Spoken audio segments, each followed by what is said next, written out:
ನಮಸ್ತೆ TV 24 news ವಾಹಿನಿಗೆ ಸ್ವಾಗತ.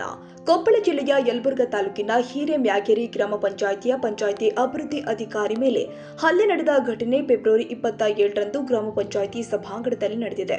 ಪಂಚಾಯಿತಿಯ ಸಭಾಂಗಣದಲ್ಲಿ ಪಿಡಿಒ ನೇತೃತ್ವದಲ್ಲಿ ಪ್ರಧಾನಮಂತ್ರಿ ಆವಾಸ್ ಯೋಜನೆಗೆ ಸಂಬಂಧಿಸಿದಂತೆ ಮನೆಗಳ ಹಂಚಿಕೆಗಾಗಿ ಫಲಾನುಭವಿಗಳ ಕುರಿತು ಸದಸ್ಯರು ಮತ್ತು ಗ್ರಾಮಸ್ಥರು ಚರ್ಚೆ ಮಾಡಬೇಕಾಗಿದ್ದ ಸಂದರ್ಭದಲ್ಲಿ ಘಟನೆ ಜರುಗಿದೆ.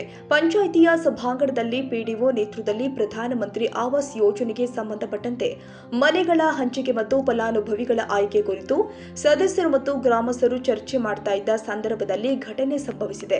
ಸಭಾಂಗಣಕ್ಕೆ ಏಕಾಏಕಿ ಆಗಮಿಸಿದ ಅದೇ ಗ್ರಾಮ ಪಂಚಾಯಿತಿ ಸದಸ್ಯೆ ಶಾಂತಮ್ಮ ಬಸಪ್ಪ ಬಂಟಿವಡ್ಡರ್ ಕರ್ತವ್ಯ ನಿರತ ಪಿಡಿಒ ರತ್ನಮ್ಮ ಮೇಲೆ ಹಲ್ಲೆ ಮಾಡಿದ್ದಾರೆ. ಹಲ್ಲೆಯ ದೃಶ್ಯ ಸಿಸಿಟಿವಿಯಲ್ಲಿ ಸೆರೆಯಾಗಿದೆ.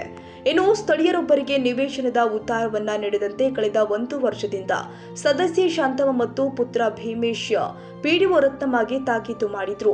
ಆದರೆ ಪಿಡಿಒ ರತ್ನಮ್ಮ ಅವರು ನಿವೇಶನದ ಮೂಲ ಮಾಲೀಕರಿಗೆ ಕಾನೂನಾತ್ಮಕವಾಗಿ ಆಸ್ತಿಯ ಉತ್ತರ ಕೊಟ್ಟಿದ್ರು, ಅದನ್ನ ಯಾಕೆ ಕೊಟ್ಟಿದ್ದೀರಿ ಎಂದು ಆಕ್ರೋಶಗೊಂಡು ನನ್ನ ಮೇಲೆ ಸದಸ್ಯೆ ಮತ್ತು ಪುತ್ರ ಭೀಮೇಶ್ ಬಸಪ್ಪ ಬಂಟಿವಡ್ಡರ್ ಹಲ್ಲೆ ನಡೆಸಿ ಕೈಯಿಂದ ಮತ್ತು ಚಪ್ಪಲಿಯಿಂದ ಹೊಡೆದು ಕುತ್ತಿಗೆ ಹಿಸುಕಿ ಕೊಲೆಗೆ ಯತ್ನಿಸಿದ್ದಾರೆ ಮತ್ತು ಕರ್ತವ್ಯಕ್ಕೆ ಅಡ್ಡಿಪಡಿಸಿ ನಮ್ಮ ಸಿಬ್ಬಂದಿಗೂ ಕೂಡ ಹಲ್ಲೆ ಮಾಡಿದ್ದಾರೆ ಎಂದು ಯಲಬುರ್ಗಾ ಪೊಲೀಸ್ ಠಾಣೆಯಲ್ಲಿ ಪ್ರಕರಣ ದಾಖಲಿಸಿದ್ದಾರೆ. ಮಧ್ಯಾಹ್ನ ಸುಮಾರು 1:45 ಸುಮಾರಿಗೆ ನನ್ನ ಮೇಲೆ ಮಾರಣಾಂತಿಕ ಹಲ್ಲೆಯನ್ನು ಮಾಡಿದರು. 9/11 ವಿಷಯವಾಗಿ ಗ್ರಾಮ ಪಂಚಾಯತಿ ಸದಸ್ಯರಾದ ಶ್ರೀಮತಿ ಶಾಂತಮ್ಮ ಬಂಡಿವಡ್ರು ಅವರ ಮಗನಾದಂಥ ಶ್ರೀಯುತ ಭೀಮೇಶ್ ಬಂಡಿವಡ್ರು ಇಬ್ಬರು ಸೇರಿ ಏಕಾಏಕಿ ನನ್ನ ಮೇಲೆ ಮಾರಣಾಂತಿಕ ಹಲ್ಲೆಯನ್ನು ಮಾಡಿದ್ದಾರೆ. ಸೊ ನನಗೆ ಕಾಲು ಮೇಲೆ ಕುತ್ತಿಗೆ ಮೇಲೆ ಕಾಲಿಟ್ಟು ನನಗೆ ಹಿಚುಗ್ಲಿಕ್ಕೆ ಬಂದರು. ನಮ್ಮ ಸಿಬ್ಬಂದಿಯವರು ಬಿಡಿಸಿದ್ರು. ಅದ್ರ ಜೊತೆಗೆ ಕೈಯಲ್ಲಿರುವಂಥ ಚಪ್ಪಲಿಗಳನ್ನು ತಗೊಂಡು ನನಗೆ ಹೊಡೆದ್ರು ಮತ್ತು ನಮ್ಮ ಸಿಬ್ಬಂದಿ ಆದಂಥ ಬಿಲ್ ಕಲೆಕ್ಟರ್ ಅನ್ನಪ್ಪಗೂ ಸಹ ಹೊಡೆದ್ರು. ಅಲ್ಲಿರೋರಂಥ ಬಂದು ಬಿಡಿಸ್ಕೊಂಡ್ರು ನನಗೆ ಸಾರ್ವಜನಿಕರು.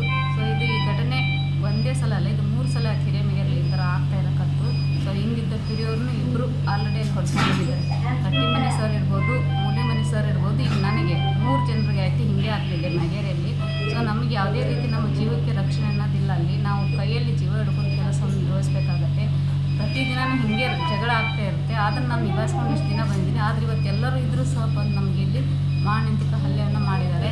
ಸೊ ಇದು ಅದ್ರ ಜೊತೆಗೆ ನಮ್ಮ ಮೇಲೆ ಏನು ಮಾಡಿದ್ದಾರೆ, ನಿಮ್ಮ ಕುಟುಂಬಕ್ಕೆ ನಾನು ನಿರ್ವಾಸ ಮಾಡ್ತೀನಿ ಅಂತ ಹೇಳಿದ್ದಾನೆ ಅವನು. ನೋಡಿ, ಇದಕ್ಕೆ ನಮಗೆ ಯಾರ ರಕ್ಷಣೆಯನ್ನು ನೀಡಿದ್ರೆ ಅಂತ ನಾನು ದಯವಿಟ್ಟು ಕೈ ಮುಗಿದು ತಮ್ಮೆಲ್ಲರನ್ನು ನಾನು ಕೇಳ್ಕೊಳ್ತಾ ಇದ್ದೀನಿ. ದೊಡ್ಡ ಬಸಪ್ಪ ಹಕಾರಿ, ಟಿವಿ 24 ನ್ಯೂಸ್. ಕನ್ನಡಿಗರ ಮೆಚ್ಚಿನ ನಿಮ್ಮ ಟಿವಿ 24 ಕನ್ನಡ ನ್ಯೂಸ್ ವಾಹಿನಿ ಇದೀಗ ಟಿವಿಯಲ್ಲಿ ಲಭ್ಯ.